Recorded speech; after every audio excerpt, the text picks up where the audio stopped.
Antes de a gente fazer a leitura, bem rápida, eu gostaria de dar uma introdução. Sempre vou fazer essa introdução, que ela é de cunho necessário para quem estuda, não lê, eu não digo nem ler a Bíblia, mas para quem estuda. Nós temos aqui, a partir do Gênesis, que no hebraico é Bereshit, que é, como o Naldo falou, no princípio, né? Bereshit bara Elohim, no princípio Deus criou, né? Então nós temos o Pentateuco, que vem do grego, penta, que é 5, e teuco, que é rolos, 5 rolos. Para os judeus, esses livros primeiros dos 5 são sagrados, chamados de a Torá. Está ouvindo, Gabriele? A Torá, ou a lei, os 5 primeiros livros da Bíblia. Então nós estamos aqui no Gênesis. A partir do capítulo de número 12, é a história do homem, ou a história dos patriarcas. Sendo ele, primeiro quem? O primeiro patriarca, Abrão ou Abraão. Segundo patriarca, Isaque, filho de Abrão ou Abraão. O terceiro patriarca, nós vamos ver nessa leitura aqui, chamado Jacó, filho de Isaque. Porque Deus, quando ele aparece a partir do capítulo 12, e a partir que Abraão morre, Deus vai dizer assim: eu sou o Deus de Abraão.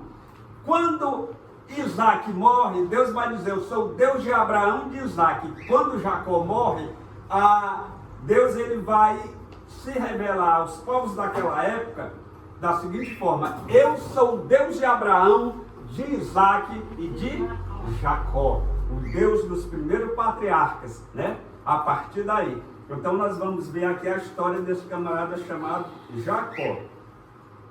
Jacó se prepara a se encontrar, aliás, é verso 22, tá tudo verso 22, eu estou no primeiro. Jacó luta com Deus. Naquela mesma noite, verso 22, ele se levantou, ele quem? Jacó. Levou suas 2 mulheres, suas 2 servas, seus 11 filhos e transpôs o val do Jaboque. Não é vale, é val mesmo, não está errado aqui, é val do Jaboque. E tomou-os e fez-los passar o ribeiro, e fez passar tudo que era seu, ou seja, a mulher, os filhos, as servas, as coisas dele, tudo que era seu. Jacó, entretanto, permaneceu sozinho e travou uma luta com o homem até o amanhecer. E percebendo que não podia prevalecer contra ele, tocou-lhe a articulação da coxa e deslocou-se junto da coxa de Jacó, enquanto lutava com ele.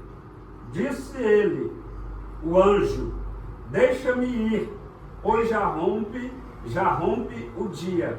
Ou seja, o dia já estava para amanhecer.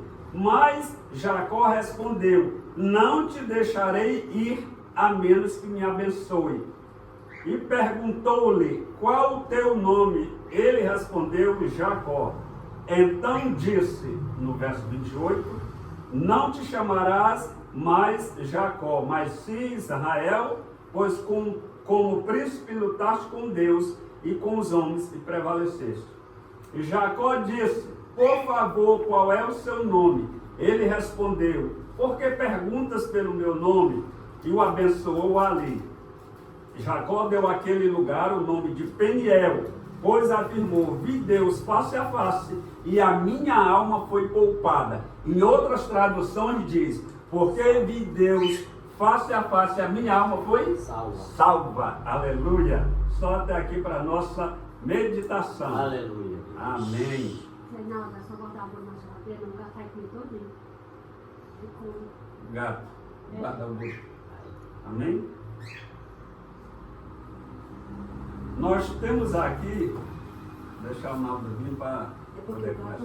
Eu tenho uma mania, a gente sempre, como professor, ou de escola bíblica, ou secular, a gente tem uma forma mais didática e teológica de expor as coisas. Sempre a maneira teológica e didática ela é muito boa, porque faz a gente entender o que a gente está tratando, o que a gente está tratando e o que a palavra de Deus está revelando.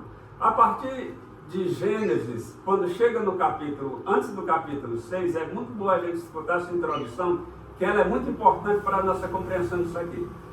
Até o capítulo, antes do capítulo 6, a gente sabe que no capítulo 6 de Gênesis tem o dilúvio. Amém? a geração pré-diluviana, está ouvindo, Vitória? Que é a geração antes do dilúvio. O que é o dilúvio? Foi o fim do mundo antigo. Que ali só se salva a família de quem? De Noé. Noé, sua mulher, seus 3 filhos e as esposas. 8 pessoas entram na arca, 8 pessoas humanas, e ali são salvas com os animais. E após o dilúvio, aquelas pessoas dão início à nova geração. Porque a geração pré-diluviana, ela morre ali no dilúvio.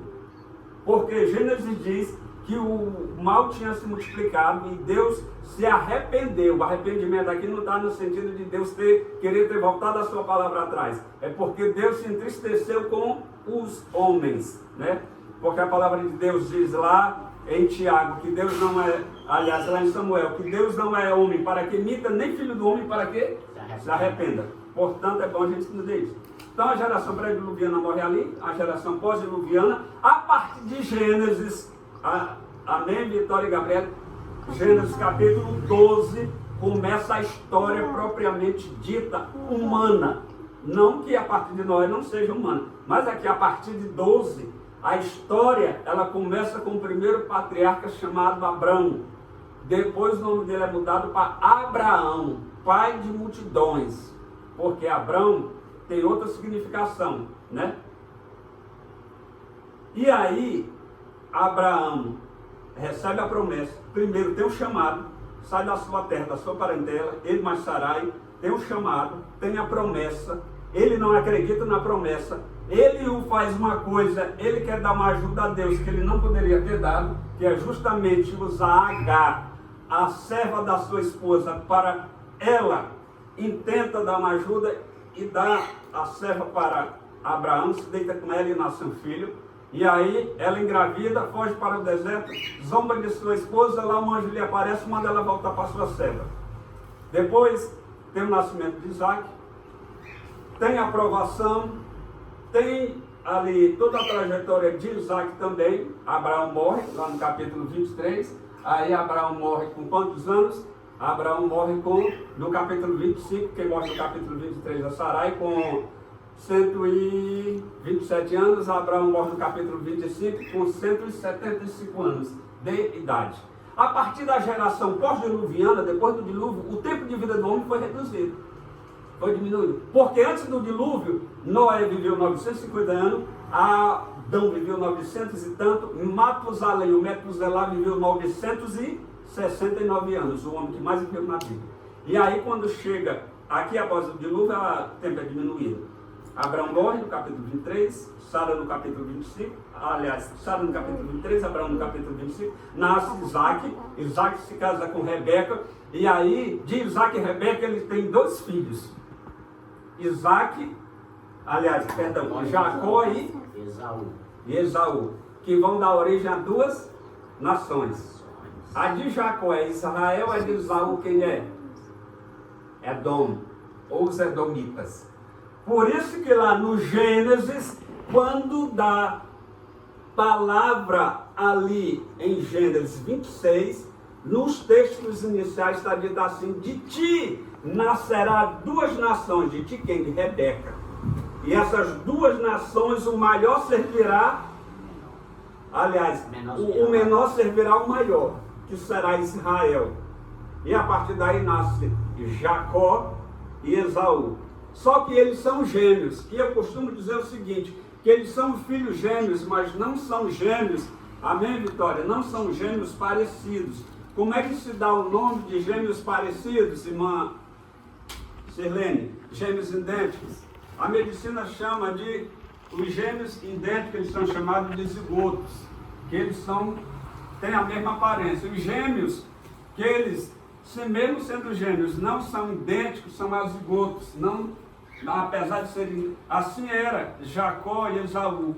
Um era peludo, o outro era sem pelo. Um nasce agarrado no calcanhar do outro.